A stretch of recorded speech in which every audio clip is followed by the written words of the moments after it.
Hello मेरे प्यारे साथियों। आज हमारी राजस्थान जीके की नेक्स्ट क्लास होने वाली है। अगर आपने अभी तक पुरानी क्लासों को नहीं देखा है तो कृपया उन पुरानी क्लासों को भी ज़रूर देखें। तो आज की क्लास हम बिना किसी देरी के शुरू करते हैं। अगर आप चैनल पर पहली बार आए हैं तो कृपया चैनल को सब्सक्राइब ज़रूर करें। तो आज की क्लास हम शुरू करते हैं। आज हम अरावली पर्वतमाला पर चर्चा करने वाले हैं। जो अरावली पर्वतमाला है उस पर आज हम पूरी की पूरा चर्चा करने वाले हैं कि अरावली पर्वतमाला क्या कुछ है। तो अरावली पर्वतमाला है ना, अगर इसकी उत्पत्ति की बात की जाए तो अरावली पर्वतमाला की उत्पत्ति प्री कैम्ब्रियन युग यानी 65 करोड़ वर्ष पहले हुई थी। यानी जो अरावली पर्वतमाला है, अगर हम इसकी उत्पत्ति की बात की जाए तो इसकी उत्पत्ति 65 करोड़ वर्ष पहले हुई थी।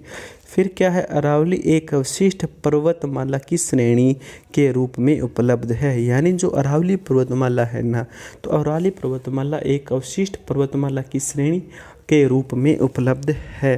फिर क्या है, जो यह पर्वतमाला है ना, तो यह पर्वतमाला सबसे प्राचीन वल्लित और मोड़दार पर्वत है। यानी जो यह पर्वतमाला है ना, तो यह पर्वतमाला सबसे प्राचीन और वल्लित मोड़दार पर्वतमाला है। फिर क्या है, फिर है जो अरावली की शुरुआत है ना, अरावली की शुरुआत अरब सागर के मिनिकॉय द्वीप से होती है। यानी जो अरावली पर्वतमाला है, तो अरावली पर्वतमाला की शुरुआत अरब सागर में मिनिकॉय द्वीप से होती है। यानी जो अरावली पर्वतमाला की शुरुआत कहाँ से होती है, तो अरावली पर्वतमाला की शुरुआत अरब सागर के मिनिकॉय द्वीप से होती है। फिर क्या है, अरब सागर को अरावली का पिता कहते हैं। तो अरब सागर को अरावली का पिता कहते हैं। या फिर आपसे यह पूछ लिया जाए कि अरावली का पिता किसे कहते हैं, तो अरावली का पिता अरब सागर को कहते हैं। फिर क्या है, इसका विस्तार 3 राज्यों में, यानी जो अरावली पर्वतमाला है ना, इसका विस्तार 3 राज्यों में जैसे गुजरात, राजस्थान और हरियाणा और एक केंद्र शासित प्रदेश दिल्ली के अंदर है। यानी जो अरावली पर्वतमाला है ना, इसका विस्तार 3 राज्यों में, गुजरात हो गया, फिर राजस्थान हो गया, फिर हरियाणा हो गया और एक केंद्र शासित प्रदेश दिल्ली के अंदर है। इसकी जो कुल लंबाई है ना अरावली पर्वतमाला की, तो अरावली पर्वतमाला की जो कुल लंबाई है वह 692 किलोमीटर है। फिर क्या है, जो इसका विस्तार है ना, वह पालनपुर गुजरात से संसद भवन यानी रायसीना पहाड़ी दिल्ली तक है। यानी जो है ना, तो इसका विस्तार है ना जो अरावली पर्वतमाला का, तो इसका विस्तार पालनपुर गुजरात से लेकर जो संसद भवन है ना रायसीन की पहाड़ी दिल्ली तक है। तो राज्य में जो अरावली की जो कुल लंबाई है वह कितनी है, तो राज्य के अंदर अरावली पर्वतमाला की 550 किलोमीटर तक लंबाई है। फिर है राजस्थान में यह सिरोही से सिंघाना, यानी जो यह अरावली पर्वतमाला है ना, यह राजस्थान में सिरोही से सिंघाना और बुहाना तहसील झुंझुनू तक विस्तारित है। यानी जो अरावली पर्वतमाला है, तो यह राजस्थान में सिरोही से सिंघाना और बुहाना तहसील झुंझुनू तक विस्तारित है, जिसका सर्वाधिक विस्तार उदयपुर तथा न्यूनतम विस्तार झुंझुनू अजमेर में हुआ है। यानी जो अरावली पर्वतमाला है ना, जिसका सर्वाधिक विस्तार तो उदयपुर के अंदर हुआ है तथा जो न्यूनतम विस्तार है ना वह झुंझुनू अजमेर के अंदर हुआ है। फिर क्या है, फिर राजस्थान में यह पर्वतमाला दक्षिणी पश्चिम से उत्तर पूर्व की ओर विस्तारित है। यानी जो यह पर्वतमाला है ना, तो राजस्थान में जो यह पर्वतमाला है वह दक्षिणी पश्चिम से उत्तर पूर्व की ओर विस्तारित है। फिर क्या है, फिर है राज्य में अरावली पर्वतमाला की ऊंचाई दक्षिणी पश्चिम से उत्तर पूर्व की ओर कम होती जाती है। यानी जो राज्य में जो अरावली पर्वतमाला की ऊंचाई है ना, वह दक्षिण पश्चिम से उत्तर पूर्व की ओर कम होती जाती है, जबकि उत्तर पूर्व से दक्षिणी पश्चिम की ओर बढ़ती है, जबकि जो उत्तर पूर्व से लेकर यह दक्षिण पश्चिम की ओर बढ़ती है। फिर क्या है, अबुल फजल ने अरावली पर्वतमाला को ऊंट की गर्दन कहा है। यानी जो अबुल फजल है, अबुल फजल ने अरावली पर्वतमाला को किस नाम से संशोधित किया है, तो अबुल फजल ने अरावली पर्वतमाला को ऊंट की गर्दन नाम से संशोधित किया है। यानी जो अरावली पर्वतमाला है इसको ऊंट की गर्दन के नाम से भी जाना जाता है। फिर जो हमारे जो है ना, जो कर्नल जेम्स टोड ने अरावली पर्वतमाला को राजपूताना की सुरक्षा दीवार कहा है। और जो कर्नल जेम्स टोड थे ना, तो कर्नल जेम्स टोड ने इसे राजपूताना की सुरक्षा दीवार भी कहा है। तो जो अरावली पर्वतमाला है ना, तो इससे अंदर अंदर जो भी हमारे मोस्ट इम्पोर्टेंट क्वेश्चन बन रहे हैं तो उन पर अब हम चर्चा करते हैं। हमारा यही टारगेट है कि हम तैयारी इस प्रकार करें ताकि हमारा 100% गवर्नमेंट जॉब के अंदर हमारा सिलेक्शन हो जाए। तो उस पर अब हम चर्चा कर लेते हैं कि अरावली पर्वतमाला है उससे हमसे कौन कौन से क्वेश्चन पूछे जा सकते हैं। तो अरावली पर्वतमाला की उत्पत्ति कब हुई, तो यह सबसे पहले तो आपको यह पता होना चाहिए जो अरावली पर्वतमाला है इसकी उत्पत्ति कब हुई। तो अरावली पर्वतमाला की उत्पत्ति है ना वह प्री कैम्ब्रियन युग यानी 65 करोड़ वर्ष पहले हुई थी। यानी जो अरावली पर्वतमाला है इसकी उत्पत्ति कब हुई, तो अरावली पर्वतमाला की उत्पत्ति प्री कैम्ब्रियन युग यानी 65 करोड़ वर्ष में हुई थी। फिर क्या है, अरावली एक अवशिष्ट पर्वतमाला की श्रेणी है। यानी जो अरावली है ना, तो अरावली क्या है, अरावली एक अवशिष्ट पर्वतमाला की श्रेणी है यानी रेड्यूस माउंटेन के रूप में उपलब्ध है। तो अरावली पर्वतमाला की जो उत्पत्ति कब हुई थी, तो अरावली पर्वतमाला की उत्पत्ति प्री कैम्ब्रियन युग में हुई थी यानी 65 करोड़ वर्ष पहले हुई थी। फिर क्या है, फिर है कि अरावली एक अवशिष्ट पर्वतमाला की श्रेणी के जो अरावली है ना, जो अरावली है ना, अरावली पर्वतमाला की श्रेणी के रूप में उपलब्ध है। यानी जो अरावली पर्वतमाला एक अवशिष्ट पर्वतमाला की श्रेणी के रूप में उपलब्ध है। फिर है यह पर्वतमाला सबसे प्राचीन वलित मोड़दार पर्वतमाला है। तो आपसे यह पूछ लिया जाए कि सबसे प्राचीन वलित मोड़दार पर्वतमाला कौन सी है, तो वह हो जाएगा वह अरावली पर्वतमाला है। यानी यह पर्वतमाला सबसे प्राचीन वलित और मोड़दार पर्वतमाला है। फिर क्या है, फिर है अरावली की शुरुआत। जो अरावली है ना, अरावली पर्वतमाला की शुरुआत अरब सागर के मिनिकोय द्वीप से होती है। यानी जो अरावली पर्वतमाला है, तो अरावली पर्वतमाला की शुरुआत कहाँ से होती है, तो अरावली पर्वतमाला की शुरुआत अरब सागर के मिनिकोय द्वीप से होती है। तो आपसे यह पूछ लिया जाए कि अरावली पर्वतमाला की शुरुआत कहाँ से होती है, तो अरावली पर्वतमाला की शुरुआत अरब सागर के मिनिकोय द्वीप से होती है। फिर है कि अरब सागर को अरावली का पिता कहते हैं। तो अरावली का पिता किसे कहा जाता है, अरब सागर को अरावली का पिता कहा जाता है। अरावली का पिता किसे कहा जाता है, अरावली का पिता हो गया अरब सागर। आपसे यह क्वेश्चन ज़रूर पूछा जा सकता है कि अरब सागर, अरावली का पिता कौन है, तो आपका हो जाएगा अरब सागर। या फिर अरब सागर को किस नाम से जाना जाता है, तो अरब सागर को अरावली के पिता के नाम से जाना जाता है। फिर क्या है, इसका विस्तार 3 राज्यों में गुजरात, राजस्थान और हरियाणा और एक केंद्र शासित प्रदेश दिल्ली में है। यानी जो अरावली पर्वतमाला है ना, इसका विस्तार 3 राज्यों में है। तो पहला तो हो गया हमारा गुजरात, दूसरा हमारा हो गया राजस्थान और तीसरा हमारा हो गया हरियाणा।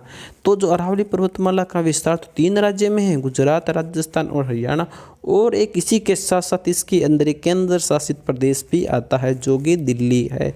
यानी जो अरावली पर्वतमाला है ना, वह गुजरात, राजस्थान और हरियाणा के साथ साथ एक केंद्र शासित प्रदेश दिल्ली में भी है, जिसकी कुल लंबाई 692 किलोमीटर है। यानी जो अरावली पर्वतमाला है इसकी कुल लंबाई कितनी है, तो अरावली पर्वतमाला की जो कुल लंबाई है ना, वह है 692 किलोमीटर है। फिर क्या है, इसका विस्तार पालनपुर गुजरात से संसद भवन रायसीन की पहाड़ी दिल्ली तक है। तो आपसे यह पूछ लिया जाए जो अरावली पर्वतमाला है उसकी लंबाई कितनी है, तो उसकी लंबाई हो जाएगी 692 किलोमीटर।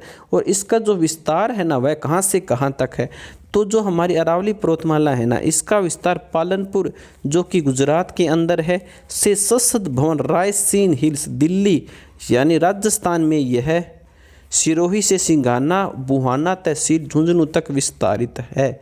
यानी जो अरावली पर्वतमाला है ना, तो इसका विस्तार तो पालनपुर गुजरात से है जो कि संसद भवन है ना रायसीन हिल्स दिल्ली तक है। अगर इनकी राजस्थान में बात की जाए तो राजस्थान में अगर यह है इसका विस्तार रायसीन की पहाड़ी दिल्ली तक है। फिर क्या है, राजस्थान में जो अरावली की कुल लंबाई है ना, तो राजस्थान में अरावली की कुल लंबाई 550 किलोमीटर है। यानी राजस्थान के अंदर अरावली पर्वतमाला की कुल लंबाई ओनली 550 किलोमीटर है। यानी राजस्थान की अरावली की कुल लंबाई 550 किलोमीटर है। यानी यह सबसे ज़्यादा राजस्थान के अंदर ही फैली हुई है। फिर है यह राजस्थान में यह सिरोही से सिंघाना बुहाना तहसील झुंझुनू तक विस्तारित है। यानी जो अरावली पर्वतमाला है ना, यह राजस्थान में सिरोही से सिंघाना से शुरू होती है और जो बुहाना तहसील झुंझुनू है ना, वहाँ तक अरावली पर्वतमाला विस्तारित है। तो आपसे पूछ लिया जाए कि राजस्थान के अंदर अरावली पर्वतमाला कहाँ से लेकर कहाँ तक विस्तारित है, तो राजस्थान के अंदर यह अरावली पर्वतमाला सिरोही से सिंघाना और बुहाना तहसील झुंझुनू तक विस्तारित है, जिसका सर्वाधिक विस्तार उदयपुर तथा न्यूनतम विस्तार झुंझुनू तक है। यानी जो अरावली पर्वतमाला है ना, जिसका सर्वाधिक विस्तार तो कहाँ है, उदयपुर, तथा जो न्यूनतम विस्तार है झुंझुनू अजमेर में है। यानी जो अरावली पर्वतमाला का सबसे ज़्यादा विस्तार कहाँ हो गया, तो सबसे ज़्यादा विस्तार उदयपुर में, तथा जो न्यूनतम विस्तार है वह कौन सा हो गया, झुंझुनू के अंदर। और जो अरावली पर्वतमाला का लास्ट पॉइंट है वह झुंझुनू ही है, बुहाना तहसील के अंदर है। फिर है तो राजस्थान में यह पर्वतमाला दक्षिण पश्चिम से उत्तर पूर्व की ओर विस्तारित है। यानी जो अरावली पर्वतमाला है ना, तो ये अरावली पर्वतमाला दक्षिण पश्चिम से लेकर उत्तर पूर्व की ओर यह विस्तारित है। यानी जो अरावली पर्वतमाला है ना, यह दक्षिण पश्चिम से लेकर उत्तर पूर्व की ओर यह विस्तारित है। इस प्रकार यह है। फिर क्या है, फिर राज्य में अरावली पर्वतमाला की ऊंचाई दक्षिण पश्चिम से उत्तर पूर्व की ओर कम होती है। यानी जो राज्य के अंदर जो अरावली पर्वतमाला है ना, तो अरावली पर्वतमाला की जो ऊंचाई है ना, वह दक्षिण पश्चिम से उत्तर पूर्व की ओर कम होती है। यानी जो अरावली पर्वतमाला है ना, उसकी राज्य में जो अरावली पर्वतमाला की जो ऊंचाई है ना, वह दक्षिण पश्चिम से उत्तर पूर्व की ओर कम होती है, जबकि उत्तर पूर्व से दक्षिण पश्चिम की ओर बढ़ती है। जबकि जो उत्तर पूर्व है ना, उत्तर पूर्व से दक्षिण पश्चिम की ओर बढ़ती जाती है। फिर क्या है, फिर है अबुल फजल ने अरावली पर्वतमाला को ऊंट की गर्दन कहा है। तो अबुल फजल ने अरावली पर्वतमाला को किस नाम से संबोधित किया है, तो अबुल फजल ने अरावली पर्वतमाला को ऊंट की गर्दन नाम से संशोधित किया है। फिर है कर्नल जेम्स टोड ने अरावली पर्वतमाला को राजपूताना की सुरक्षा दीवार कहा है। यानी जो कर्नल जेम्स टोड थे ना, तो कर्नल जेम्स टोड ने जो अरावली पर्वतमाला है ना, उसको राजपूताना की सुरक्षा कहा है। तो ये जो इम्पोर्टेंट फैक्ट थे ना, जो अरावली पर्वतमाला के है, उसके बाद हम आगे की ओर चलते हैं। आगे हमारा है कि जो अरावली पर्वतमाला है ना, जो अरावली पर्वतमाला को मुख्यतः 3 भागों में विभाजित किया गया है। तो आपसे यह पूछ लिया जाए कि अरावली पर्वतमाला को कितने भागों में विभाजित किया गया है, तो मुख्यतः तो अरावली पर्वतमाला को 3 भागों में विभाजित किया गया है। तो जो हमारी अरावली पर्वतमाला है, उसको मुख्यतः कितने भागों में बांटा गया है, तो हमारी अरावली पर्वतमाला को मुख्यतः 3 भागों में डिवाइड किया गया है। यानी अरावली पर्वतमाला को 3 भागों में बांटा गया है। अगर हम सबसे पहले हम जो 3 भागों में इन्हें डिवाइड किया गया है उन पर चर्चा करते हैं, तो सबसे पहला तो हमारा हो गया उत्तरी अरावली, फिर हमारा हो गया मध्य अरावली, और फिर हमारा हो गया दक्षिणी अरावली। जो हमारा उत्तरी अरावली है ना, उसके अंदर क्या कुछ है, तो उन पर हम चर्चा करते हैं। जो उत्तरी अरावली के अंदर इसकी औसत ऊंचाई कितनी है, इसकी एवरेज ऊंचाई है 450 मीटर, यानी 450 मीटर। इसकी एवरेज जो इन सभी चोटियों को मिलाकर जो इनकी एवरेज ऊंचाई आती है ना, तो इसकी एवरेज ऊंचाई आती है 450 मीटर। तो जो उत्तरी अरावली है, तो उत्तरी अरावली के अंदर कौन कौन सी चोटियाँ हैं और उनकी कितनी लंबाई है, उन पर चर्चा करते हैं। जो हमारी सबसे पहले जो उत्तरी अरावली है ना, तो उत्तरी अरावली के अंदर जो पहली चोटी है ना, वह है रघुनाथगढ़। तो जो कहाँ पर स्थित है, जो कि सीकर के अंदर स्थित है, और जिसकी ऊंचाई कितनी है, 1055 मीटर। यानी जो उत्तरी अरावली है, तो उत्तरी अरावली की सबसे ऊंची चोटी कौन सी है, तो उत्तरी अरावली की सबसे ऊंची चोटी हो गई रघुनाथगढ़ सीकर। तो उत्तरी अरावली की सबसे ऊंची चोटी कौन सी हो गई, उत्तरी अरावली की सबसे ऊंची चोटी हो गई रघुनाथगढ़ सीकर, और जिसकी ऊंचाई कितनी है, जिसकी ऊंचाई है 1055 मीटर है। यानी क्या हो गया, जो उत्तरी अरावली है, तो उत्तरी अरावली की सबसे ऊंची चोटी कौन सी होगी, रघुनाथगढ़ सीकर की होगी, जो कि 1055 मीटर है। उसके बाद है अगली चोटी है खो है।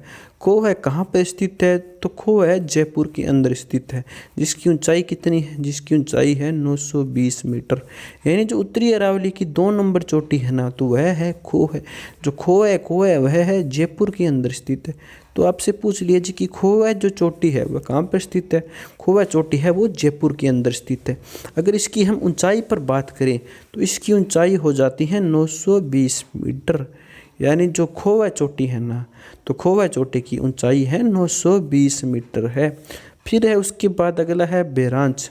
बेरांच कहाँ पर स्थित है? तो बेरांच है अलवर के अंदर स्थित है। बेरांच कहाँ है स्थित है? तो बेरांच कहाँ होगी? तो बेरांच अलवर के अंदर स्थित है। और इसकी ऊंचाई कितनी है? तो इसकी ऊंचाई है 792 मीटर है। तो जो बेरांच चोटी है, तो बेरांच चोटी कहाँ पर स्थित है? तो बेरांच चोटी हमारी अलवर के अंदर स्थित है और जिसकी ऊंचाई कितनी है? जिसकी ऊंचाई हो जाती है 792 मीटर। तो यह आपको याद रखना चाहिए। जो बेरहांच है, तो बेरहांच कहाँ पर स्थित है? तो जो बेरहांच चोटी है वह हमारी अलवर के अंदर स्थित है, जिसकी की जो ऊंचाई है वह कितनी है? जिसकी ऊंचाई हो जाती है 792 मीटर हो जाती है। उसके बाद अगला है बरवाड़ा। यानी बरवाड़ा के अंदर कहाँ पर है? बरवाड़ा है जयपुर ग्रामीण के अंदर है। बरवाड़ा जो चोटी है वह कहाँ स्थित है? बरवाड़ा चोटी जयपुर ग्रामीण के अंदर स्थित है। जिसकी की ऊंचाई कितनी है? जिसकी ऊंचाई है 786 मीटर है।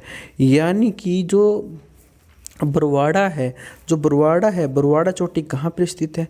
तो बरवाड़ा चोटी जयपुर ग्रामीण के अंदर स्थित है। जिसकी ऊंचाई कितनी है? तो जिसकी ऊंचाई हो जाती है 786 मीटर हो जाती है। यानी जो बरवाड़ा चोटी है ना, उसकी ऊंचाई 786 मीटर है। उसके बाद अगला है बब्बाई। तो जो बब्बाई चोटी है, बब्बाई कहाँ पर स्थित है? जो बब्बाई चोटी है ना, तो बब्बाई चोटी आपकी नीम का थाना में स्थित है। बब्बाई चोटी कहाँ स्थित है? तो बब्बाई चोटी नीम का थाना में स्थित है। और जिसकी ऊंचाई कितनी है? तो जिसकी ऊंचाई है हमारी 780 मीटर है। तो बब्बाई चोटी है, तो बब्बाई चोटी की जो ऊंचाई है वह कितनी है? तो बब्बाई चोटी की जो ऊंचाई है वह है 780 मीटर है। अगला है उसके बाद है बिलाली। तो बिलाली कहाँ पर स्थित है? तो बिलाली है कोटपुतली बहरोड में है। तो बिलाली कहाँ स्थित है? बिलाली चोटी कोटपुतली बहरोड के अंदर स्थित है। अगर जिसकी ऊंचाई पर बात करें ना, तो इसकी ऊंचाई है 774 मीटर है। यानी जो बिलाली चोटी है, तो बिलाली चोटी की जो ऊंचाई है वह कितनी है? 774 मीटर है। और यह कहाँ पर स्थित है? तो ये कोटपुतली बहरोड के अंदर स्थित है। अगला है मनोहर थाना। तो जो मनोहर थाना चोटी है वह कहाँ स्थित है? वह जयपुर ग्रामीण के अंदर स्थित है। और जिसकी ऊंचाई कितनी है? तो जिसकी ऊंचाई है 747 मीटर है। यानी जो हमारी मनमोहर थाना चोटी है, जो मनोहर थाना चोटी है वह कहाँ स्थित है?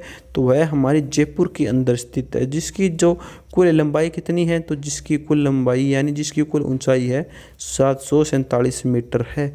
उसके बाद है हमारी बैराठ। जो बैराठ चोटी है वह कहाँ स्थित है? तो वह कोटपुतली बहरोडगढ़ के अंदर स्थित है। जो बैराठ चोटी है वह कहाँ स्थित है? कोटपुतली बहरोड के अंदर स्थित है। जिसकी ऊंचाई कितनी है? तो जिसकी ऊंचाई है 704 मीटर है। तो इस प्रकार जो उत्तरी अरावली है ना, उसकी चोटियां हैं। तो उत्तरी अरावली की जो चोटी हैं, तो उनकी एवरेज ऊंचाई कितनी है? तो उनकी एवरेज ऊंचाई हो जाती है 450 मीटर। यानी उनकी औसत ऊंचाई 450 मीटर है। उसके बाद क्या है कि उसके बाद है जो खोह है। उसके बाद अब इनकी चोटियों पर चर्चा करते हैं। तो सबसे पहले जिसके अंदर सबसे ऊंची चोटी है वह है रघुनाथगढ़ चोटी है, जिसकी जो ऊंचाई है ना वह 1055 मीटर है। और ये कहाँ स्थित है? यह सीकर के अंदर स्थित है। तो आपसे यह पूछ लिया जाए जो रघुनाथगढ़ चोटी है वह कहाँ स्थित है? तो वह है सीकर के अंदर स्थित है। जिसकी ऊंचाई कितनी हो जाती है? जिसकी ऊंचाई है 1055 मीटर है। उसके बाद है नेक्स्ट खोह है। तो खोह कहाँ पर स्थित है? तो खोवा चोटी है ना वह हमारी जयपुर के अंदर स्थित है। जिसकी जो ऊंचाई कितनी है? जिसकी ऊंचाई है 920 मीटर है। उसके बाद अगली है हमारी बैराज। तो बैराज हमारी कहाँ पर स्थित है? तो बैराज चोटी है ना वह अलवर के अंदर स्थित है। जिसकी कुल ऊंचाई कितनी है? जिसकी कुल ऊंचाई है 792 मीटर है। यानी जो बैराज चोटी है ना, तो बैराज चोटी अलवर के अंदर स्थित है। और जो इसकी कुल ऊंचाई है ना वह हो जाती है 792 मीटर इसकी कुल ऊंचाई है। फिर अगला क्या है? अगला है बरवाड़ा। तो बरवाड़ा जो चोटी है वह कहाँ स्थित है? जो बरवाड़ा चोटी है ना वह जयपुर ग्रामीण के अंदर स्थित है। जो बरवाड़ा चोटी है वह कहाँ स्थित है? बरवाड़ा चोटी जयपुर ग्रामीण के अंदर स्थित है। और इसकी ऊंचाई कितनी है? तो इसकी ऊंचाई हो जाता है 786 मीटर। यानी जो बरवाड़ा चोटी है ना, तो वह जयपुर ग्रामीण के अंदर स्थित है और जिसकी ऊंचाई 786 मीटर है। अगला है बब्बाई। बब्बाई चोटी कहाँ स्थित है? तो बम्बाई चोटी नीम का थाना में स्थित है। तो बम्बई चोटी कहाँ स्थित है? बम्बई चोटी नीम का थाना में स्थित है, जिसकी ऊंचाई कितनी है? जिसकी ऊंचाई है 780 मीटर। यानी जब बम्बई चोटी है तो बम्बई चोटी कहाँ पर स्थित है? बम्बई चोटी नीम का थाना में स्थित है, जिसकी कुल ऊंचाई कितनी है? जिसकी कुल ऊंचाई है 780 मीटर है। अगला है हमारा बिलाली। तो बिलाली जो चोटी है वह कहाँ स्थित है? बिलाली चोटी कोटपुतली बहरोड के अंदर स्थित है। तो आपसे यह पूछ लिया जाए कि जो बिलाली चोटी है तो वह कहाँ स्थित है? जो बिलाली चोटी है वह कोटपुतली बहरोड के अंदर स्थित है, जिसकी कुल लंबाई 774 मीटर है। उसके बाद आपसे यह पूछ लिया जाए कि मनोहर थाना है ना जो चोटी कहाँ स्थित है? तो जो मनोहर थाना चोटी है ना वह जयपुर ग्रामीण के अंदर स्थित है, जिसकी जो कुल ऊंचाई है ना वह 747 मीटर है। यानी जो मोहर थाना जयपुर के अंदर जो चोटी है ना मोहर थाना, उसकी ऊंचाई कितनी है? तो आपसे यह पूछ लिया जाए तो उसकी ऊंचाई आपको पता होना चाहिए। उसकी ऊंचाई है 747 मीटर है। उसके बाद अगली है हमारी बैराठ। बैराठ चोटी कहाँ पर स्थित है? जो बैराठ चोटी है वह कोटपुतली बहरोडगढ़ के अंदर स्थित है, जिसकी कुल ऊंचाई कितनी है? जिसकी कुल ऊंचाई है 704 मीटर। इस प्रकार जो उत्तरी अरावली है ना उसकी मुख्य चोटी इस प्रकार है। अब हम बात करते हैं हमारी अगली पर मध्य अरावली पर्वतमाला, वो है मध्य अरावली पर चर्चा करते हैं। जो हमारी मध्य अरावली है ना तो इसकी जो औसत ऊंचाई है वह है 550 मीटर है। यानी जो मध्य अरावली की औसत कितनी है ऊंचाई? मध्य अरावली की औसत ऊंचाई है 550 मीटर है। अगर हम इसकी प्रमुख चोटियों पर बात करें कि इसके प्रमुख चोटियाँ कौन कौन सी है, तो इसकी पहली प्रमुख चोटी हो गई गोरमजी या फिर टोडगढ़ ब्यावर के अंदर स्थित है, जिसकी जो कुल ऊंचाई है ना वह 934 मीटर है। तो जो हमारी प्रथम चोटी है वह क्या हो कौन सी है? जो इसकी हमारी मध्य अरावली की जो प्रथम चोटी है वह है हमारी गोरमजी टोडगढ़, जो कि ब्यावर के अंदर स्थित है, जो कि 934 मीटर है। जो अगली हमारी है वह है तारागढ़। तारागढ़ की चोटी कहाँ स्थित है? तो तारागढ़ की चोटी है ना वह अजमेर के अंदर स्थित है, और कितनी है ऊंचाई उसकी? उसकी ऊंचाई है 870 मीटर है। यानी जो मध्य अरावली है ना तो मध्य अरावली की चोटी की जो एवरेज ऊंचाई कितनी आ जाती है? तो मध्य अरावली की जो एवरेज है ना वह एवरेज आती है 550 मीटर आती है। यानी जो मध्य अरावली है ना तो मध्य अरावली की जो एवरेज ऊंचाई है ना तो मध्य अरावली की जो एवरेज ऊंचाई है वह है हमारी 550 मीटर है। उसके बाद अगर हम मध्य अरावली की प्रमुख चोटियों पर बात करें तो उसमें सबसे प्रमुख चोटी है वह है गोरमजी या फिर टोडगढ़, जो कि ब्यावर के अंदर स्थित है। सबसे इम्पोर्टेंट इसमें चोटी कौन सी है? इसमें है गोरमजी या फिर टोडगढ़, जो कि ब्यावर के अंदर स्थित है, जो कि 934 मीटर जिसकी ऊंचाई है। उसके बाद आती है जो मध्य अरावली है ना उसके अंदर आ जाती है जो अरावली है ना, उसके बाद जो उसकी जो आती है ना वह हो जाती है अरावली के बाद आ जाती और गोरमजी टोडगढ़ है, फिर आगे तारागढ़ आगे। फिर हम आगे चलते हैं। आगे हमारी कौन सी है? आगे हमारा है दक्षिणी अरावली क्षेत्र। अब हम बात करते हैं हमारी दक्षिणी अरावली पर्वतमाला पर। जो हमारी दक्षिणी अरावली पर्वतमाला है ना जो इसकी औसत ऊंचाई वह कितनी है? तो दक्षिणी अरावली है जान इसकी औसत ऊंचाई 1000 मीटर है। यानी जो दक्षिणी अरावली है ना इसकी औसत ऊंचाई कितनी है? तो इसकी औसत ऊंचाई है 1000 मीटर। इसके अंदर मुख्यतः 10 चोटियाँ हैं। मुख्यतः कितनी चोटी है इसके अंदर? मुख्य चोटी है ना वो 10 है। तो उन 10 चोटियों पर अब हम चर्चा करते हैं। जो दक्षिणी अरावली की जो सबसे पहली चोटी है ना वह है गुरु शिखर। गुरु शिखर कहाँ स्थित है? गुरु शिखर है सिरोही के अंदर स्थित है, वो जिसकी ऊंचाई कितनी है? 1722 मीटर। इसके बहुत से प्रश्न हैं। यानी राजस्थान की सबसे ऊंची चोटी गुरु शिखर हो जाएगा। संतों का शिखर गुरु शिखर की ऊंचाई 1722 मीटर। यानी गुरु शिखर से संबंधित बहुत क्वेश्चन पूछे जाते हैं। आपको ऐसा ना आपको हर एक ऐसा कंपटीशन एग्जाम चाहे कैसा भी हो उसके अंदर आपको गुरु शिखर से संबंधित कुछ न कुछ आपको वहाँ पर देखने को 100% मिलता है। यानी जो गुरु शिखर चोटी है ना वह आपको अच्छी तरह से याद होनी चाहिए कि जो गुरु शिखर चोटी है वह दक्षिणी अरावली की चोटी है। ये जो गुरु शिखर जो चोटी है वह किसकी है? गुरु शिखर चोटी है जो दक्षिणी अरावली की चोटी है, जो कि सिरोही के अंदर स्थित है और जिसकी ऊंचाई कितनी है? जिसकी ऊंचाई है 1722 मीटर है। उसके बाद जो 2 नंबर आती है वह हमारी है शेर। शेर भी कहाँ है? शेर भी हमारी सिरोही के अंदर ही स्थित है, जिसकी ऊंचाई कितनी है? जिसकी ऊंचाई है 1597 मीटर। यानी जो अगली हमारी जो चोटी है 2 नंबर शेर है जो कि सिरोही के अंदर स्थित है। इसकी औसत ऊंचाई कितनी है, तो इसकी परमानेंट ऊंचाई कितनी है, इसकी परमानेंट ऊंचाई है 1597 मीटर है। उसके बाद आगे चलते हैं हम 3 नंबर पर। तो हमारे 3 नंबर पर कौन सी चोटी है, हमारी 3 नंबर जो चोटी है ना वह हमारी है दिलवाड़ा। तो दिलवाड़ा या फिर देलवाड़ा जो कि सिरोही के अंदर स्थित है। यानी जो दिलवाड़ा या फिर देलवाड़ा चोटी है वह कहाँ पर स्थित है, यानी जो दिलवाड़ा या फिर देलवाड़ा जो चोटी है ना वह सिरोही के अंदर स्थित है, जो कि 1400 यानी 1442 मीटर की ऊंची है। जो दिलवाड़ा चोटी है वह कितनी ऊंची है, 1442 मीटर ऊंची है। फिर अगली है हमारी जरंगा। तो जो जरंगा चोटी है वह हमारी कहाँ स्थित है, तो जरंगा है ना वह हमारी उदयपुर के अंदर स्थित है। अगर इसकी हम ऊंचाई पर बात करें तो इसकी ऊंचाई है 4131 मीटर है। तो जो हमारी जरंगा चोटी है वह कहाँ स्थित है, तो जरंगा हमारी है उदयपुर के अंदर, जिसकी ऊंचाई कितनी है, तो जरंगा की ऊंचाई हमारी 1431 मीटर है। उसके बाद है हमारी अंचलगढ़। तो अंचलगढ़ कहाँ पर स्थित है, जो हमारी अंचलगढ़ चोटी है ना वह अंचलगढ़ चोटी हमारी सिरोही के अंदर स्थित है, जिसकी जो कुल ऊंचाई है वह कितनी है, उसकी जो कुल ऊंचाई है वह 1380 मीटर है। यानी जो अंचलगढ़ चोटी है वह कहाँ स्थित है, अंचलगढ़ चोटी सिरोही के अंदर स्थित है, जिसकी ऊंचाई 1380 मीटर है। उसके बाद अगला है हमारा आबूखंड। आबूखंड कहाँ स्थित है, आबूखंड है ना वह सिरोही में स्थित है। तो आपसे पूछ ले कि आबूखंड कहाँ स्थित है, तो आबूखंड है ना वह सिरोही से स्थित है, जिसकी कुल ऊंचाई कितनी है, जिसकी कुल ऊंचाई है 1295 मीटर। यानी जो आबूखंड है ना जो सिरोही के अंदर स्थित है उसकी कुल ऊंचाई कितनी है, उसकी कुल ऊंचाई है 1295 मीटर है। उसके बाद अगला है हमारा कुंभलगढ़।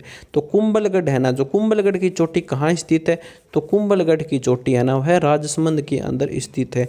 तो कुंभलगढ़ की चोटी कहाँ स्थित है, कुंभलगढ़ की चोटी हमारी राजसमंद के अंदर स्थित है, जिसकी कुल ऊंचाई कितनी है, जिसकी कुल ऊंचाई है 1224 मीटर है। यानी जो कुंभलगढ़ है, कुंभलगढ़ की जो चोटी है वह कहाँ स्थित है, कुंभलगढ़ की चोटी हमारी राजसमंद के अंदर स्थित है, जिसकी कुल ऊंचाई कितनी है, तो कुंभलगढ़ की कुल ऊंचाई है 1224 मीटर है। उसके बाद अगली चोटी कौन सी है, हमारी अगली चोटी है हमारी ऋषिकेश। तो ऋषिकेश चोटी है वह कहाँ स्थित है, ऋषिकेश चोटी है ना वह हमारी सिरोही के अंदर स्थित है।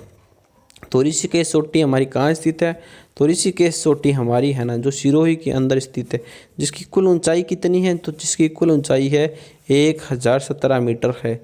यानी जो ऋषिकेश चोटी है वह कहाँ स्थित है, ऋषिकेश चोटी सिरोही के अंदर स्थित है, जिसकी कुल जो है ऊंचाई है वह कितनी है 1017 मीटर है। उसके बाद अगली है हमारी कमलनाथ। तो कमलनाथ जो हमारी चोटी है वह कहाँ स्थित है, कमलनाथ चोटी हमारी उदयपुर के अंदर स्थित है। जो हमारी कमलनाथ चोटी है वह कहाँ स्थित है, जो हमारी कमलनाथ चोटी है ना वह हमारी उदयपुर के अंदर स्थित है। अगर हम इसकी जो ऊंचाई पर बात करें तो इसकी ऊंचाई है हमारी 1000 मीटर है। यानी जो कमलनाथ है ना, जो कमलनाथ की चोटी वह उदयपुर के अंदर स्थित है, जिसकी ऊंचाई है 1000 मीटर है। उसके बाद अगला है सज्जनगढ़। तो सज्जनगढ़ कहाँ स्थित है, सज्जनगढ़ है ना वह उदयपुर के अंदर स्थित है। तो सज्जनगढ़ कहाँ स्थित है, सज्जनगढ़ उदयपुर के अंदर स्थित है, जिसकी ऊंचाई 938 मीटर है। यानी जो सज्जनगढ़ है तो सज्जनगढ़ की ऊंचाई कहाँ है, सज्जनगढ़ है, सज्जनगढ़ कहाँ पर स्थित है, तो सज्जनगढ़ उदयपुर के अंदर स्थित है, जिसकी ऊंचाई कितनी है, जिसकी ऊंचाई 938 मीटर हो जाती है। तो एक बार और पुनः हम दक्षिणी अरावली जो चोटी है ना उस पर बारीकी सी नज़र और डाल लेते हैं एक बार और। तो दक्षिणी अरावली की औसत ऊंचाई कितनी है, तो दक्षिणी अरावली की औसत ऊंचाई है 1000 मीटर। यानी जो दक्षिणी अरावली है ना उसकी औसत ऊंचाई हमारी है 1000 मीटर। इसके अंदर मुख्यतः 10 चोटियों को शामिल किया गया है जो कि इंपॉर्टेंट है। तो उसके अंदर जो सबसे पहले चोटी आती है ना वह चोटी हो जाती है गुरु शिखर की। तो गुरु शिखर कहाँ स्थित है, गुरु शिखर है सिरोही के अंदर स्थित है, जिसकी कुल लंबाई, जिसकी कुल ऊंचाई कितनी है, जिसकी कुल ऊंचाई है 1722 मीटर है। यानी आपसे यह पूछ लिया जाए कि गुरु शिखर की ऊंचाई कितनी है, तो गुरु शिखर की ऊंचाई है 1722 मीटर है, और जो कहाँ स्थित है, जो कि सिरोही के अंदर स्थित है। उसके बाद है शेर। शेर कहाँ स्थित है? शेर चोटी भी हमारी सिरोही के अंदर ही स्थित है, यानी शेर चोटी भी सिरोही के अंदर ही स्थित है, जिसकी जो कुल ऊंचाई है वह ऊंचाई है 1597 मीटर है। यानी शेर चोटी की ऊंचाई कितनी है? 1597 मीटर है। उसके बाद अगला है हमारा तिलवाड़ा यानी देलवाड़ा। तिलवाड़ा या फिर देलवाड़ा है जो है वह कहाँ स्थित है? तिलवाड़ा तथा जो देलवाड़ा है ना वह भी सिरोही के अंदर स्थित है। तो जिसकी ऊंचाई कितनी है? जिसकी ऊंचाई है 1442 मीटर है। यानी जो दिलवाड़ा या देलवाड़ा है वह कहाँ पर स्थित है? वह चोटी भी हमारी सिरोही के अंदर स्थित है, जिसकी कुल ऊंचाई कितनी है? जिसकी कुल ऊंचाई है 1442 मीटर। फिर अगली है हमारी जरंगा। जरंगा कहाँ स्थित है? तो जरंगा है ना वह भी उदयपुर के अंदर स्थित है। तो जरंगा चोटी कहाँ स्थित है? तो जरंगा चोटी उदयपुर के अंदर स्थित है। जरंगा चोटी उदयपुर के अंदर स्थित है। और जो जरंगा चोटी है ना उसकी जो ऊंचाई कितनी है? 1431 मीटर है। यानी जो जरंगा चोटी है उसकी ऊंचाई कितनी है? 1431 मीटर है। उसके बाद अगली है अंचलगढ़। तो अंचलगढ़ चोटी कहाँ है? अंचलगढ़ चोटी है ना वह सिरोही के अंदर है। अंचलगढ़ चोटी कहाँ स्थित है? अंचलगढ़ चोटी सिरोही के अंदर स्थित है, जिसकी कुल ऊंचाई कितनी है? तो अंचलगढ़ चोटी की जो कुल ऊंचाई है ना वह 1380 मीटर है। यानी जो अंचलगढ़ चोटी है, तो अंचलगढ़ चोटी कहाँ स्थित है? अंचलगढ़ चोटी सिरोही में स्थित है और उसकी ऊंचाई कितनी है? 1380 मीटर है। फिर आगे क्या है? आगे है आबूखंड। तो आबूखंड कहाँ स्थित है? आबूखंड है ना आबूखंड सिरोही के अंदर स्थित है। आबूखंड कहाँ स्थित है? तो आबूखंड सिरोही के अंदर स्थित है, जिसकी कुल ऊंचाई कितनी है? तो जिसकी कुल ऊंचाई है 1295 मीटर है। यानी जो आबूखंड है, तो आबूखंड कहाँ स्थित है? आबूखंड सिरोही के अंदर स्थित है, जिसकी कुल ऊंचाई कितनी है? जिसकी कुल ऊंचाई है 1295 मीटर है। उसके बाद है अगली है हमारी कुंभलगढ़। तो कुंभलगढ़ कहाँ स्थित है? तो कुंभलगढ़ हमारा राजसमंद के अंदर स्थित है। तो कुंभलगढ़ कहाँ स्थित है? कुंभलगढ़ राजसमंद के अंदर स्थित है, जिसकी कुल ऊंचाई कितनी है? जिसकी कुल ऊंचाई है 1224 वर्ग किलो 1224 मीटर। यानी जो कुंभलगढ़ है ना, जो कुंभलगढ़ है जो राजसमंद के अंदर स्थित है, जो उसकी चोटी की लंबाई कितनी है? 1224 मीटर है। फिर उसके बाद है ऋषिकेश। ऋषिकेश कहाँ स्थित है? तो ऋषिकेश है ना वह सिरोही में स्थित है। ऋषिकेश कहाँ स्थित है? तो ऋषिकेश सिरोही के अंदर स्थित है, जिसकी कुल ऊंचाई कितनी है? 1017 मीटर है। तो ऋषिकेश कहाँ स्थित है? ऋषिकेश सिरोही में स्थित है, जिसकी कुल ऊंचाई कितनी है? जिसकी कुल ऊंचाई है 1017 मीटर है। उसके बाद अगला है कमलनाथ। कमलनाथ कहाँ स्थित है? तो कमलनाथ उदयपुर के अंदर स्थित है। तो कमलनाथ कहाँ है? कमलनाथ उदयपुर के अंदर स्थित है, जिसकी कुल ऊंचाई कितनी है? जिसकी कुल ऊंचाई है 1000 मीटर। जो कमलनाथ है वह कहाँ स्थित है? चोटी कमलनाथ चोटी उदयपुर के अंदर स्थित है, जिसकी कुल ऊंचाई कितनी है? जिसकी कुल ऊंचाई है 1000 वर्ग मीटर है। उसके बाद है सज्जनगढ़। तो सज्जनगढ़ कहाँ स्थित है? सज्जनगढ़ उदयपुर के अंदर स्थित है। तो सज्जनगढ़ कहाँ स्थित है? तो सज्जनगढ़ उदयपुर के अंदर स्थित है, और जो उसकी ऊंचाई है, तो उसकी ऊंचाई कितनी है? उसकी ऊंचाई है 938 मीटर है। यानी जो सज्जनगढ़ है ना, सज्जनगढ़ उदयपुर के अंदर स्थित है, जो उसकी ऊंचाई है वह है 938 मीटर है। उसके बाद हम आगे चलते हैं। आगे हमारा क्या है? तो आगे हमारा है कि जो इसके प्रमुख निम्न दर्रे हैं, यानी जो इसके अंदर है ना वो दर्रे हैं ना, अब उन पर हम चर्चा करते हैं कि इसके अंदर कौन कौन से दर्रे हैं। तो इसके अंदर सबसे पहले तो हो गया पाखेरिया, फिर हो गया सूरा घाट, फिर हो गया शिवपुरा घाट, फिर हो गया बूढ़ा घाट दर्रा, और फिर हो गया बारा दर्रा, जो कि ब्यावर के अंदर स्थित है। तो इसमें कुछ मुख्यतः दर्रे भी हैं, उन पर भी हम चर्चा करते हैं। तो उन जो दर्रे हैं ना, यानी कि जो अरावली पर्वतमाला है ना, उसके जो निम्न दर्रे हैं ना, अब उन पर हम चर्चा कर लेते हैं कि इसके अंदर कौन कौन से दर्रे हैं। तो इसके अंदर सबसे पहले दर्रा है ना वह तो हो जाएगा पाखेरिया का दर्रा। सबसे पहला कौन सा दर्रा है? पाखेरिया। फिर उसके बाद कौन सा दर्रा है? उसके बाद है सूरा घाट। उसके बाद कौन सा है? उसके बाद है शिवपुर घाट। उसके बाद कौन सा है? उसके बाद है बूढ़ा घाट दर्रा, उसके बाद कौन सा दर्रा है, उसके बाद है बर्र दर्रा जो कि ब्यावर के अंदर स्थित है।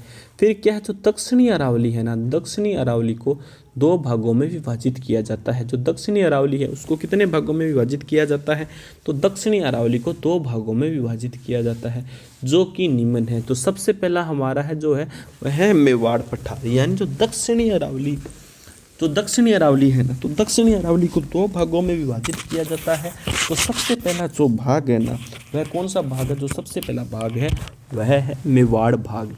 तो अब हम मेवाड़ भाग के विस्तार पर अब हम चर्चा कर लेते हैं। जो मेवाड़ पठार है ना, उसका विस्तार उदयपुर, सलूम्बर, सिरोही और डूंगरपुर के अंदर है। जो मेवाड़ है ना, जो मेवाड़ पठार है उसका विस्तार कहाँ कहाँ पर है, जो मेवाड़ पठार है ना, उसका विस्तार एक तो उदयपुर के अंदर है, एक सलूम्बर के अंदर है, एक सिरोही के अंदर है और एक डूंगरपुर के अंदर है। ध्यान रहे, पूर्वी उदयपुर एवं पूर्वी सिरोही का भाग इसमें शामिल नहीं है। आपको यह ध्यान रखना है कि जो इसके अंदर जो पूर्वी उदयपुर एवं जो पूर्वी सिरोही है ना, उसका भाग इसके अंदर शामिल नहीं है। यहीं से भारत की महान जल विभाजक रेखा उदयपुर के दक्षिण से दक्षिण पश्चिम की ओर चली जाती है और यहीं से भारत की जो महान विभाजक जो महान जल विभाजक रेखा है ना, वह उदयपुर से दक्षिण और पश्चिम की ओर चली जाती है। फिर अगला है बुरहाट का पठार। तो बुरहाट का पठार क्या है, इस पर भी हम चर्चा करते हैं। जो बुरहाट का पठार है ना, उसकी ऊंचाई 1225 मीटर है। यानी आपसे यह पूछ लिया जाए कि जो बुरहाट का पठार है, तो बुरहाट के पठार की ऊंचाई कितनी है, तो बुरहाट के पठार की जो ऊंचाई है ना, वह है 1225 मीटर, यानी 1225 मीटर है बुरहाट के पठार की ऊंचाई। अरब सागर तथा बंगाल की खाड़ी नदियों के प्रवाह क्षेत्र या जल विभाजक का कार्य करता है। इस क्षेत्र की सबसे ऊंची चोटी जरंगा है। यानी जो बुरहाट क्षेत्र है ना, इस क्षेत्र की जो सबसे ऊंची चोटी कौन सी है, वह है जरंगा। फिर लसाड़िया पठार सलूम्बर स्थित है। यानी जो लसाड़िया का पठार है ना, वह सलूम्बर स्थित है, जिसकी ऊंचाई 325 से लेकर 650 मीटर तक है। यानी जो लसाड़िया का पठार सलूम्बर है ना, जिसकी ऊंचाई 325 से लेकर 650 मीटर तक है। उसके बाद आगे है गिरवा पहाड़ी। तो गिरवा पहाड़ी क्या है, गिरवा पहाड़ी है उदयपुर के अंदर स्थित है। इसकी आकृति तस्तरी नुमा है, जिसे पहाड़ियों की मेखला कहते हैं। यानी जो गिरवा पहाड़ी है जो कि उदयपुर के अंदर स्थित है, इसकी आकृति तस्तरी नुमा है, जिसे पहाड़ियों की मेखला कहते हैं। तो गिरवा पहाड़ी का क्या हो गया, गिरवा पहाड़ी उदयपुर के अंदर स्थित है। इसकी आकृति है ना, वह तस्तरी नुमा है, जिसे पहाड़ियों की मेखला कहते हैं। उसके बाद है मगरा। मगरा क्या है, मगरा है उदयपुर का उत्तर पश्चिमी व पश्चिमी भूभाग जो जनजातीय बाहुल्य प्रदेश है, वह मगरा कहलाता है। तो मगरा क्या हो गया, मगरा हो जाता है जो उदयपुर का जो उत्तरी पश्चिमी भूभाग है ना, जो जनजाति बाहुल्य प्रदेश है, उसे मगरा नाम से जाना जाता है। उसके बाद क्या है, उसके बाद जो आबूखंड है ना, वह कहाँ स्थित है, जो आबूखंड है वह सिरोही में है। आबूखंड कहाँ है, आबूखंड है वो है सिरोही के अंदर स्थित है। यह ग्रेनाइट से निर्मित भाग है। यानी जो आबूखंड है ना, वह क्या है, आबूखंड है ना, वह ग्रेनाइट से निर्मित एक भाग है, जिसे बेथोलिथ की संज्ञा दी जाती है। जिसे किसकी संज्ञा दी जाती है, जिसे बेथोलिथ की संज्ञा दी जाती है। यह 19 किमी लंबा तथा 8 किलोमीटर चौड़ा है। जो बेथोलिथ की संज्ञा दी जाती है 19 किमी लंबा तथा 8 किलोमीटर चौड़ा है, जिसे विशाल इनसेलब्रक की संज्ञा दी जाती है। जिसे किसकी संज्ञा दी जाती है, जिसे विशाल इनसेलब्रक की संज्ञा दी जाती है। इसमें चट्टानी आकृति में टोड रॉक, नन रॉक तथा हॉर्न रॉक मिलती है। यानी जो इसमें चट्टानी आकृति है ना, उसमें टोड रॉक, नन रॉक और हॉर्न रॉक मिलती है। यह अनियमित पठार जिसमें बहुत प्रमुख चोटियाँ मिलती है। यानी जो ये अनियमित पठार है ना, उसमें बहुत प्रमुख चोटियाँ आपको मिलती हैं। फिर है प्रमुख पर्वत, पठार एवं पहाड़ियाँ निम्न है।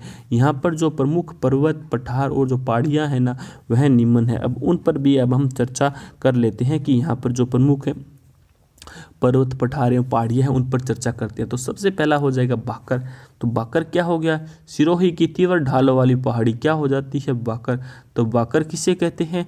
जो सिरोही की तीव्र ढाल वाली पहाड़ी है ना, उसे बाकर नाम से जाना जाता है। डोरा पर्वत है ना, वह डोरा पर्वत 869 मीटर है। डोरा पर्वत कितना है? 869 वर्ग मीटर है, 69 मीटर है। और रोजा बाकर 730 मीटर है। और इसराना बाकर 839 मीटर है। और जो झालोर बाकर है वह 558 मीटर है। ये सभी के सभी जालोर के अंदर स्थित है। फिर क्या है? फिर है गिरुआ। गिरुआ क्या है? उदयपुर की जो तस्तरी नुमा पहाड़ी है ना, वह गिरुआ है। गिरुआ क्या हो गया? जो उदयपुर की तस्तरी नुमा पहाड़ी है ना, उसे गिरुआ नाम से जाना जाता है। फिर क्या है? देशहरो। देशहरो कहाँ है? देशहरो उदयपुर के अंदर है। तो देशहरो क्या हो गया? देशहरो उदयपुर के अंदर स्थित है। यानी जरंगा और रंगा के मध्य का जो हरा भरा क्षेत्र है ना, वह देशहरो है। तो देशहरो किसे कहते हैं? जो जरंगा तथा रंगा के मध्य जो हरा भरा क्षेत्र है ना, वह देशहरो कहलाता है। फिर क्या है? मेरवाड़। तो मेरवाड़ क्या है? ब्यावर, अजमेर और राजसमंद के मध्य की पहाड़ियाँ है ना, वह मेरवाड़ कहलाती है। तो मेरवाड़ क्या है? ब्यावर, अजमेर और राजसमंद के मध्य की पहाड़ियाँ है ना, वह मेरवाड़ कहलाती है। उसके बाद क्या है? मेवल या फिर बागड़। मेवल या बागड़ क्या है? डूंगरपुर और बांसवाड़ा के मध्य का भाग मेवल या फिर बागड़ के नाम से जाना जाता है। मेवड़ और बागड़ क्या हो गया? डूंगरपुर और जो बांसवाड़ा का मध्य भाग है ना, वह मेवल या फिर बागड़ के नाम से जाना जाता है। अगला है भोमट। तो भोमट किसे कहते हैं? उदयपुर, डूंगरपुर और सिरोही के मध्य की जो पहाड़ियाँ हैं ना, वह भोमट नाम से जानी जाती है। तो भोमट किसे कहते हैं? उदयपुर, डूंगरपुर और सिरोही के मध्य की जो पहाड़ियाँ है ना, वह भोमट नाम से जानी जाती है। अगला है बिजासन पहाड़ियाँ। तो बिजासन की पहाड़ियाँ कौन सी है? जो मांडलगढ़ के अंदर जो भीलवाड़ा के मध्य स्थित है ना, वह बिजासन की पहाड़ियाँ हैं। तो बिजासन की पहाड़ियाँ कहाँ पाई जाती है? तो बिजासन की पहाड़ियाँ मांडलगढ़ के अंदर पाई जाती है, जो कि भीलवाड़ा के मध्य की जो पहाड़ियाँ है ना, उसे बिजासन पहाड़ियों नाम से जाना जाता है। अब हम थोड़ा सा आगे चलते हैं। आगे हमारा क्या है? आगे हमारा है मुकुंदवाड़ा पहाड़ियाँ। तो मुकुंदवाड़ा पहाड़ियाँ कौन सी है? कोटा और जो झालावाड़ के मध्य स्थित है ना, वह है मुकुंदवाड़ा पहाड़ियाँ। तो मुकुंदवाड़ा पहाड़ियाँ कौन सी होगी? कोटा और झालावाड़ के मध्य स्थित जो पहाड़ियाँ हैं ना, वह मुकुंदवाड़ा पहाड़ियाँ हो जाती है। उसके बाद सुंडा पहाड़ी। सुंडा पहाड़ी क्या है? सुंडा पहाड़ी जालोर के अंदर स्थित है। तो सुंडा पहाड़ी कहाँ है? सुंडा पहाड़ी जालोर के अंदर स्थित है। तो 56 पर्वत है, वह कहाँ स्थित है? 56 पर्वत उदयपुर के अंदर स्थित है। तो 56 पर्वत कहाँ पर स्थित है? 56 पर्वत है ना, वह उदयपुर के अंदर स्थित है। फिर है भामती पहाड़ी। कहाँ पर है? भामती पहाड़ी साहेबाद बारा के अंदर स्थित है। जो भामती पहाड़ी है वह कहाँ स्थित है? भामती पहाड़ी साहेबाद बारा के अंदर स्थित है। फिर है देवगिरी पहाड़ी। कहाँ है? तो देवगिरी पहाड़ी दौसा के अंदर स्थित है। यानी जो देवगिरी पहाड़ी है वह कहाँ स्थित है? तो देवगिरी पहाड़ी दौसा के अंदर स्थित है। फिर है नानी शिरडी पहाड़ी। कहाँ स्थित है? तो नानी शिरडी पहाड़ी सोजतपाली के अंदर स्थित है। तो सोजतपाली के अंदर कौन सी पहाड़ी स्थित है? नानी शिरडी की पहाड़ी स्थित है। अगला है सारण पर्वत। कहाँ स्थित है? तो सारण पर्वत पाली के अंदर स्थित है। सारण पर्वत कहाँ स्थित है? सारण पर्वत पाली के अंदर स्थित है। त्रिकूट की पहाड़ी कहाँ स्थित है? तो त्रिकूट की पहाड़ी जैसलमेर में स्थित है। त्रिकूट की पहाड़ी कहाँ स्थित है? त्रिकूट की पहाड़ी जैसलमेर के अंदर स्थित है। फिर है मानदेवरा पठार। कहाँ स्थित है? चित्तौड़गढ़ के अंदर। जो मानदेवरा पठार है वह कहाँ है?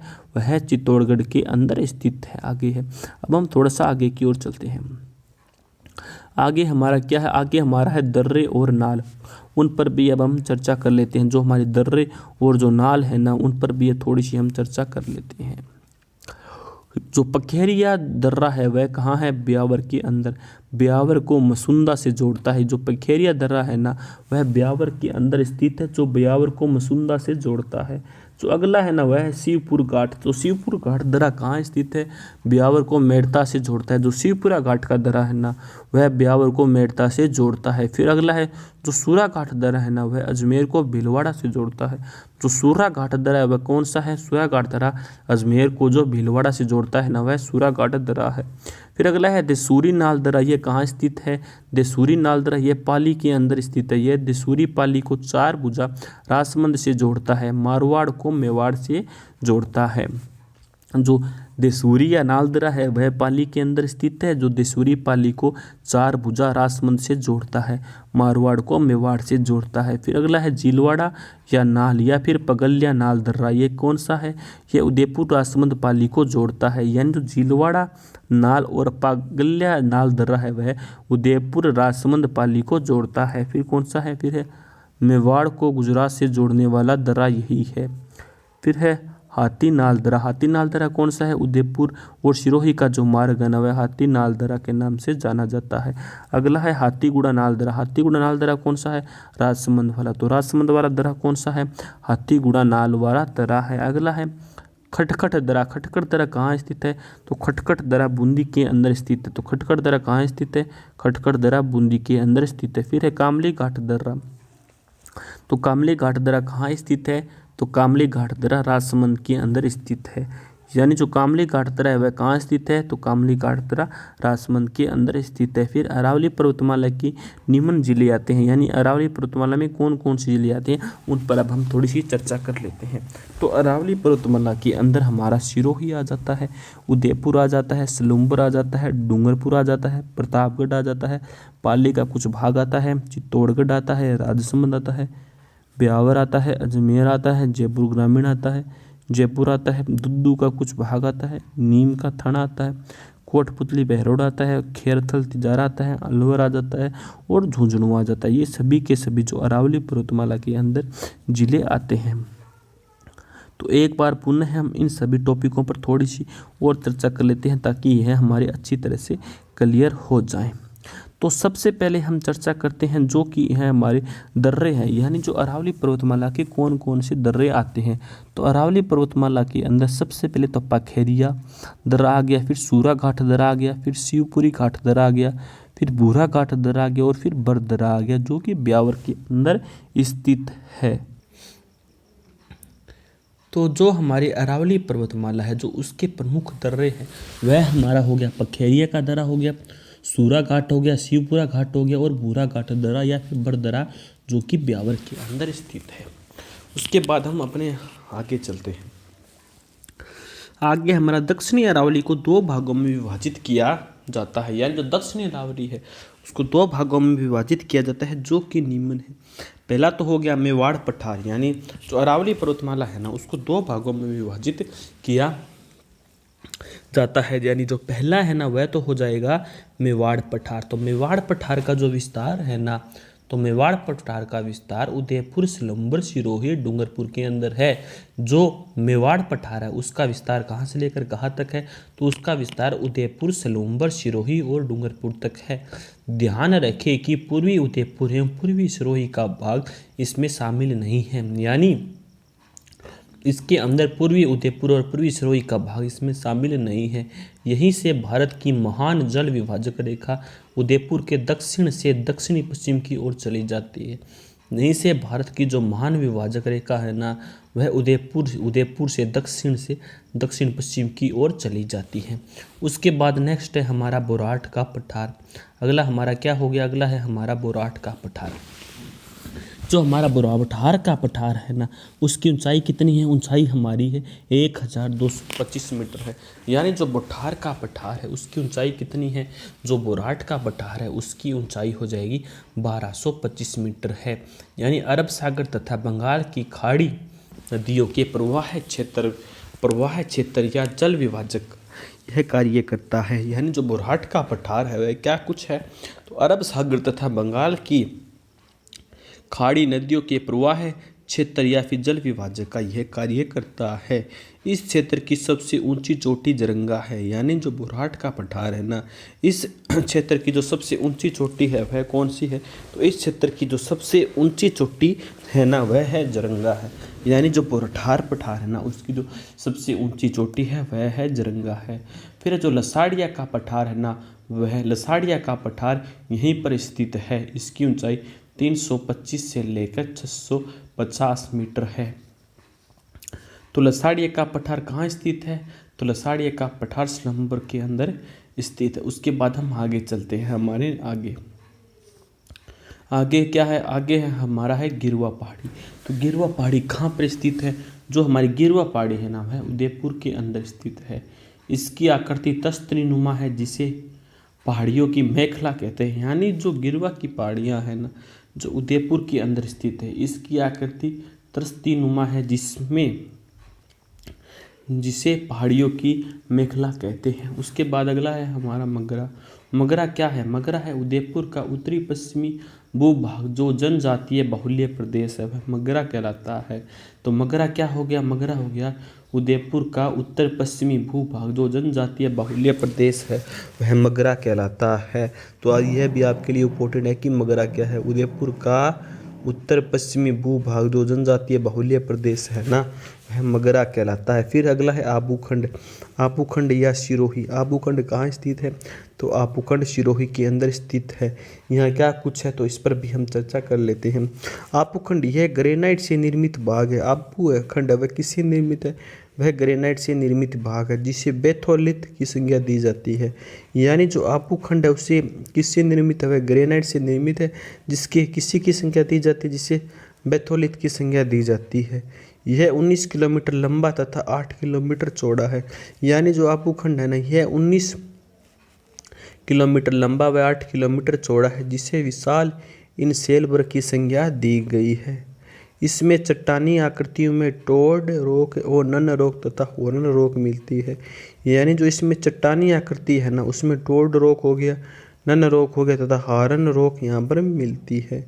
यह अनियमित पठार जिसमें बहुत प्रमुख चोटियाँ मिलती है। यानी जो यह अनियमित पठार है ना, जिसमें बहुत ही प्रमुख चोटियाँ मिलती है। फिर क्या है? फिर है प्रमुख पर्वत पठार एवं पहाड़ियाँ निम्न है। यानी यहाँ के जो प्रमुख पर्वत पठार और पहाड़ियाँ हैं ना, वह निम्न है। यहाँ पर सबसे पहले है भाकर। तो भाकर क्या है? सिरोही की तीव्र ढाल वाली पहाड़ी है। वह कौन सी है? वह है भाकर। तो भाकर किसे कहते हैं?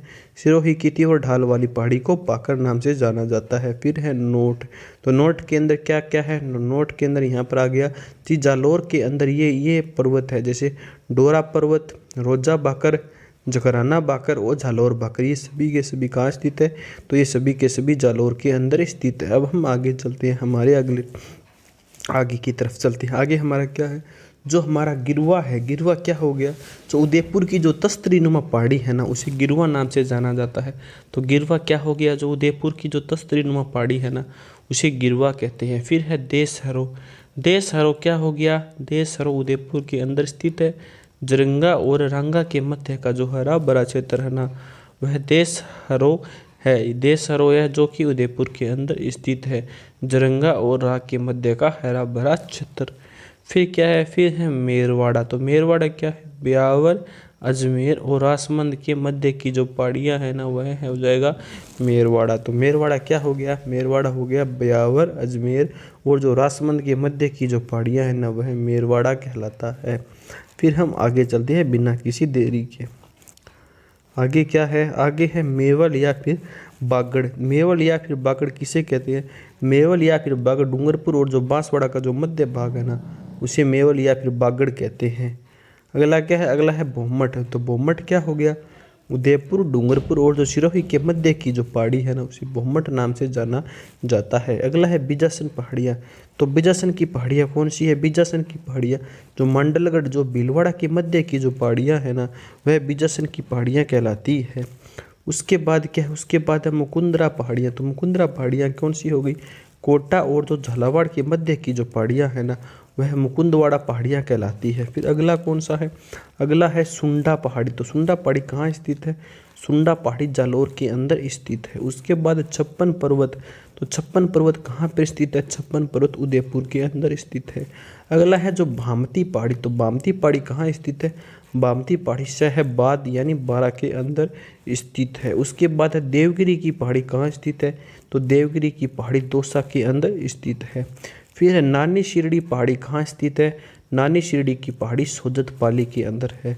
उसके बाद जो सारण पर्वत है वह कहाँ स्थित है? सारण पर्वत पाली के अंदर स्थित है। फिर है जो त्रिकुट की पहाड़ी है वह कहाँ स्थित है? तो त्रिकुट की पहाड़ी जैसलमेर के अंदर स्थित है। फिर अगला है जो मानदेवरा पठार है वह कहाँ स्थित है? जो मानदेवरा पठार है वह चित्तौड़गढ़ के अंदर स्थित है। तो अब हम साथ ही साथ इनके यहाँ के जो दर्रे हैं ना, तो उन पर भी चर्चा हम करते हैं एक बार और फिर थोड़ा सा इसको हम देख लेते हैं। तो गिरवा क्या हो गया, गिरवा हो गया उदयपुर की जो तस्तरी नुमा पहाड़ियाँ हैं ना, उसे गिरवा नाम दिया गया है। और देशहरो क्या है, देशहरो उदयपुर के अंदर है, यानी जो जरंगा और रंगा के मध्य का जो हरा भरा क्षेत्र है ना, वह देशहरो कहलाता है। तो देशहरो क्या हो गया, जरंगा और रंगा के मध्य का जो हरा भरा क्षेत्र।